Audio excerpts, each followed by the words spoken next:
حضرت خواجہ حسن بصری رحمۃ اللہ علیہ فرماتے ہیں کہ میرے علاقے کا ایک شخص تھا، وہ کہنے لگا کہ میرا دل کرتا ہے سارے لوگ میری عزت کریں، تو فرماتے ہیں کہ اس نے ہر نماز سے پہلے مسجد میں جانا شروع کیا اور ہر نماز کے بعد مسجد سے لوٹتا، قرآن پاک پڑھتا، صفائیاں کرتا، بڑے کام کرتا، لیکن جدھر سے بھی گزرتا نا لوگ کہتے ہیں وہ دیکھو ریاکار جا رہا ہے، وہ دیکھو ریاکار جا رہا ہے، وہ دیکھو۔ خواجہ حسن بصری فرماتے ہیں کہ میرے پاس آگے آ کے کہنے لگا حضور پوری کوشش کی ہے لیکن ہر بندہ مجھے ریاکار کہتا ہے، تو آپ فرمانے لگے جن کو دکھانے کے لیے تو کام کرتا تھا وہ دیکھ رہے ہیں اور تیرا ذکر بھی کر ہی رہے ہیں۔ اب اس طرح کر، میری بات مان، ایک ہفتے کے لیے بندوں کو بھول جا، تو یہ نہ دیکھ کہ میں نے قرآن کا صحیفہ اٹھایا تھا تو کسی بندے نے توجہ کی کہ نہیں کی، تو پڑھتا جا۔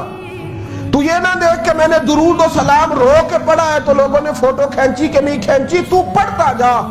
خواجہ صاحب فرمانے لگے میں نے کہا وعدہ کر، تو بندے نہیں دیکھے گا، تو رب کی رضا دیکھے گا۔